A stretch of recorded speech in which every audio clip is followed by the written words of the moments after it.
today get stuck in the idea stage, but we want to know, how do you scale your business? How do you grow the business to being the successful businesses which last a lifetime and even more? So today with Mr. Edward Githinji, we want to know, how did you scale your business? How did you grow it from a small startup to what it is today? Ah, thank you. Um, it's a very interesting question. Funny thing, I didn't have a formula like written down. I just had an idea, exactly like the way you just put it. Like, a lot of people just have an idea, yeah, and the idea can be so grand. At times, you can even lack sleep, yeah, just imagining the possibilities, yeah. So, of course, there was a fear factor that accelerated the growth.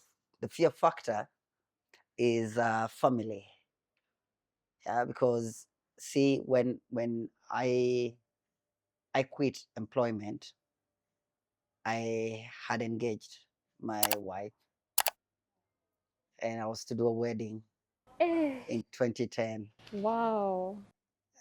October. So I had 10 months from quitting to doing what was actually the first wedding in our family. So um, I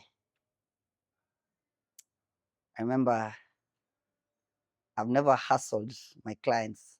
I'm sorry to my 2010 clients, In case they're watching in this. case they're watching. May I hustle them? You know how people joke that there's so many lawyers in Nairobi. They walk around town asking, "Uko na kesi?" That's how I was. Like any event, anywhere, uko na mjengo. You know, I want something done. I can do anything. Just tell me. Yeah, because months were flying, and and I needed to raise a good amount of money for that. I had to do a proper wedding. I needed to do it myself. I didn't need to be helped by anyone, not even my dad. Um, I just wanted it to own the whole process. Yeah, be a man. Yeah, No, but it's inspiring. It's good. It's yeah. good, eh? So I, of course, the easiest route was to hustle my own relatives, and there were a few in, real estate somehow, doing a few projects here and there. So I remember hustling two particular uncles of mine. One was doing an apartment block, another was doing a school. I did those in record time. Hey. Yeah, like, from concept to approvals to site. Hmm. Like, how anyone out there who has a project would love their consultant to be.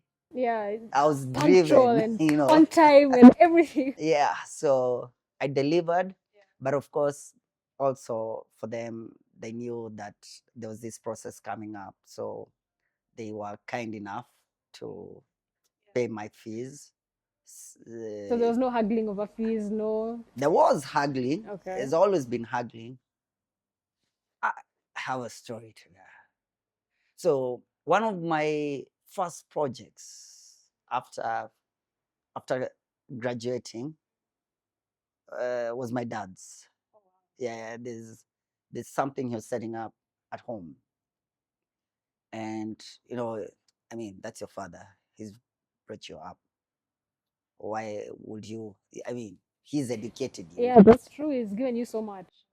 The least you can do is just At do least. the project for him, and that's not even saying you're paying back in any way. So when I did the project, when I got him the approvals, gave him everything so that he could now start the construction. She's like, "So how much do I owe you?" I was like, "Dude, what are you talking about?" It's like, "No, no, no, no. Is that how you deal with your clients? How much do I owe you?" I remember a project wasn't that big. It was costing about 10 a.m. everything. So I started, long story, architects are meant to be paid 6% Of the total, of and the total. So that's like 600 G's. very humbly coming in slowly. That threw him off. He was like, what? 600? Nah. Got his checkbook, wrote me a check of 400. I was like, hey, hello. Okay, it's nice. I will take it still, Yeah, even though I'm I'm not not saying supposed to. no. But No, because how else are you supposed to scale your business? You have to have some exactly, capital. Yeah, that's exactly. true. But then he told me, tell you what, if any one of your clients out there ever wants to pay you less than what I've paid you for this project, just give me a call and I'll talk to them directly. I abused that call. Every client after that, even now, I can imagine the uncles really didn't have a choice. Yeah. Yeah. That has set the No, hiyo ni bar. mingi sana. I'm like, hey, hold on now. You want me to call? I'll call. Talk to your brother here, so Oh my they'll God. be so embarrassed. Imagine. Yeah. Imagine explaining there, Actually, you don't pay my son. Eh? What do you mean? And he has a wedding coming up. Exactly. Yeah. So no, I hustled them actually. Let me be honest. I really hustled them. Yeah, I did. Yeah, but it built on the whole process. Another way was to okay, like I initially said, I used to always take any opportunity, any social opportunity to make sure people know who I am, what I do, and how I can be of assistance to them. Yeah. So you're marketing yourself, putting yourself out there. Throughout till today, I always do that. Kwanza uko na mjengo. Yeah, no. Let's talk after this. Yeah. So yeah.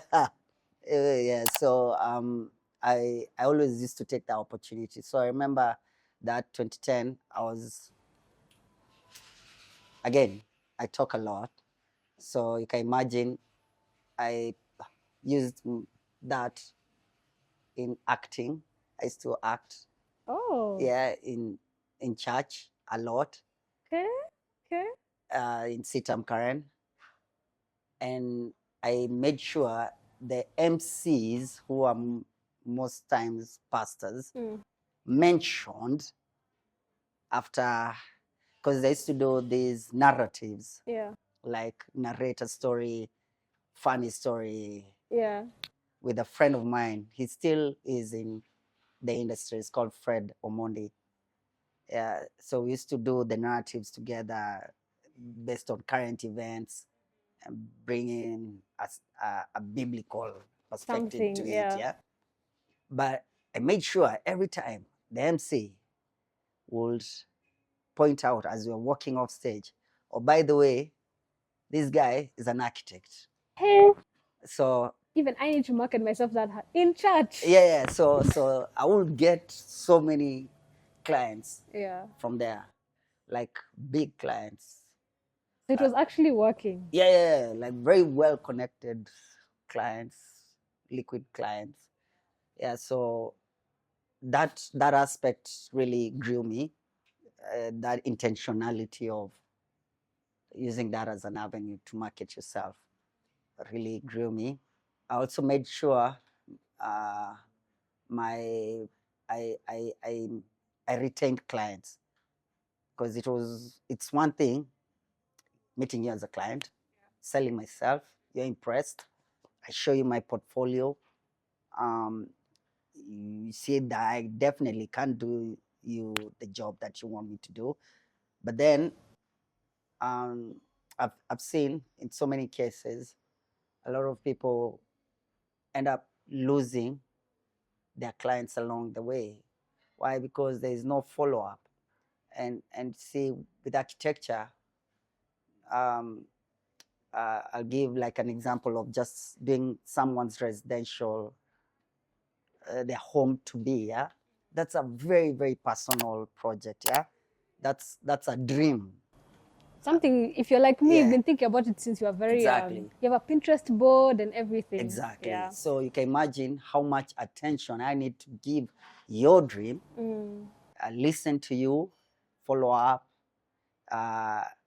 and keep building on your ideas as I make sure you It actually achieve succeeds. what you want. So that interaction in the life of the project made sure I retain clients, and those will come back now with bigger projects. Okay. Because you do a residential, I've built my home. What's next? I want to do an apartment block, or I want to do a shopping mall, or I want to do.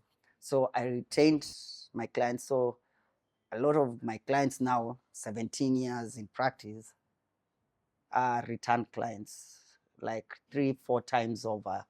I've grown with them along the way. And because of that life with them, they brought me 4-5 other clients. Wow. Hey, Yeah. referral business. So Yeah, that's yeah, actually a big part of work for you. yeah. And even what I wonder is, so you have these clients who are returning, you have referral business, then we have something like COVID, then we have election year, then we have all these things which really affect the economy. So how do you bulletproof yourself to make sure that you're still able to get as many clients even in that process? So like now we had COVID recently. Yeah. How did you manage? I just felt something go down my spine. That was a scary period of my life. I remember my phone stopped ringing entirely. Had no work because see, our work is all field. Yeah, our drawings are only good on paper. Yeah, but the actual work is what is happening on They need sites. implementation, right? Yeah, yeah. So sites were closed because people can't interact. Taikawa is there every day. There are 3 more people, So, Yeah. you're thinking this thing is gonna last, you know, Nobody for the actually knew longest. when it was Yeah, going to end. yeah. So, um, we had to adapt to that space. Yeah, I remember around August, a new type of clientele started coming in. Now, before COVID, all my projects, majority, like say 95%, were greenfield projects, meaning they were on sites, brick and mortar. Yeah. 5% were Like in the interior design, the houses. design projects. Yeah. But now, because of coming out of COVID, August of 2020, I think, was it, when people are allowed to now get back to the offices, And move around. maybe hybrid in a way. Yeah. A lot of offices decided that's the time they want to do an overhaul, refurbish, CG put thermometers, the rays, Yeah. Make it friendly. Yeah, have screens, like glass screens and all that, yeah. So they needed interior designers. Architects are trained for that. Yeah, and I had a portfolio on that already. I'd done quite a few projects. Uh, uh, Still, it wasn't my main portfolio, but I'd done quite a bit. So using that interior design portfolio, we got a lot of work for the next 2-3 years, maybe till 2024. That became like the 80% of the work in our office. So being dynamic, would you say, is something that really helped during that period? yeah. No, we had to change our mindset. In fact, I ended up really loving interiors more than greenfield projects. I mean, isn't that a blessing in disguise? Wow. Yeah, no, they're quick in terms of turnover time, and they pay well. Yeah, I hear that their argument. budgets are good. Yeah. But also how you interact with the personal space became very interesting. Yeah, it became very interesting for me. And now, having pivoted, Mhm. today, now we have many architects who want to know, how do I plug into the market? When you plugged in, there was a lot of new things you were doing. I mean, for you, even architecture was something new you were doing aside from medicine. So I'm sure people want to know, how can I access this market? What's the untapped position in Africa that architects can take? Opportunities, what opportunities exist? Well, all actually, the opportunities are endless in architecture. Um, I'll tell you a story. The greatest architecture in the world, masterpiece that you know, is what? If I say Edward Githinji, No, like a building or okay. a structure or something. One that you know. Let's see. In Kenya, actually, I'd say, is an oval building, a very interesting oval. I'd never seen an oval building before in my life. It's is it called, there on Wayaki Way? Yeah. There's the oval building, Yeah. with Inti at the top. Yeah. Yes, Yeah. that to me was One Africa, yeah. one Africa. How about in the world? In Something the that stands world. out. Eiffel Tower. Eiffel Tower. Yeah. Pyramids. Yeah, definitely. That was an innovation. Yeah. That still leaves everyone dumbfounded till today, yeah? That's true. Do you know there are 3,000 pyramids in Africa and 2,700 of them are in Sudan? I did not know that at all. 300 are in Egypt. Actually, I know it's a bit controversial, but the Sudanese were those Egyptians that put them up, yeah? My point is, Africa has had the greatest architecture in the world. The great library in Mali, in Timbuktu, where world scholars used to come back in the day. Biggest library in the world. We lost that, I guess, through colonization. What happened? We became British. So every home of my dad's generation, they have that opening in the kitchen. You pull it open, pass the food into the dining space, because that's what the British will do. Even we have it as well, yeah. Yeah? Yeah, especially many of the older buildings, you'll see that they all have it. Essentially, all buildings became like Karen Blixen, which is a symbol of British colonial architecture. The grills in the windows, yeah, grill doors. I wonder who's in jail. Yeah, very closed off, very segregated. Yeah. Then with time, the population has become exposed through travel, interactions out there. So you find a lot of 40, 50-year-olds, they love open plan designs. That's the new medium. Living, dining, kitchen, one big hall, so people can interact within one space. Then a lot of airy, open windows, large, huge windows, bring the outside in, Natural light. Yeah, a bit of Americanization in that, but it takes away from our personality as a people.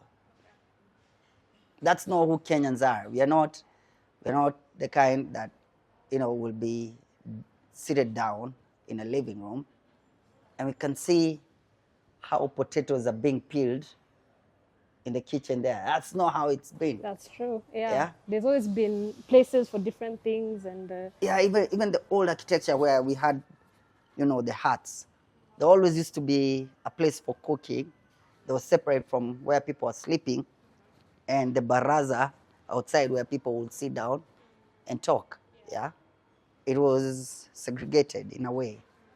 Then the one thing that puzzles me nowadays, is how everyone is doing flat roofs. It's become a trend. Now, flat roofs are beautiful in hot climates because even when it pours, the water evaporates quickly. In Nairobi, these floods, people with flat roofs, they can't put that on eggs, but they're suffering. Their roofs are leaking. Yeah, that's not for here. Yeah, in the coast, yes. So we have lost our identity. We don't have what I would say African architecture. There's no particular style, I would say, like say with dressing. What do you know for Ghanaians? What is it called? The The fabric, kitenge. Well, we all use the kitenge. But Accra thingy. what's the name of it? Yeah, that one. I can imagine it in my Yeah. head. Yes, yes, yes. We don't have that particular thing in architecture that we can say is our own. Yeah, because everywhere you go, and I've been to quite a number of countries in Africa, it's the same thing regurgitated all over. You go Cape Town, you go Cairo, you go anywhere, Kigali, same thing, But over and over. actually, I completely agree because when I look at what I've seen out there, I can tell you what French architecture is. I can tell you what Italian architecture is. But do I really have a definition of Chinese, Japanese? Yeah, you always kind of have an idea of what they look like, but African, not so Who are much. we? Yeah. Yeah, that's true. So maybe even as we talk about, the next big innovation, we can talk about how do we finance now those different innovations. So yeah, let's have that discussion now. So I just want to thank Edward because many of us are stuck at the idea stage, right? But we need to scale this business. So his thoughts, I'm sure, will help many architects and also other individuals who are looking to grow their business.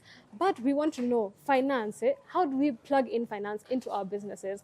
We are artists, we are creatives, but we also need to think about, are we profitable? Are we being able to do things like even meet even, break even? Let's talk about that in the next episode.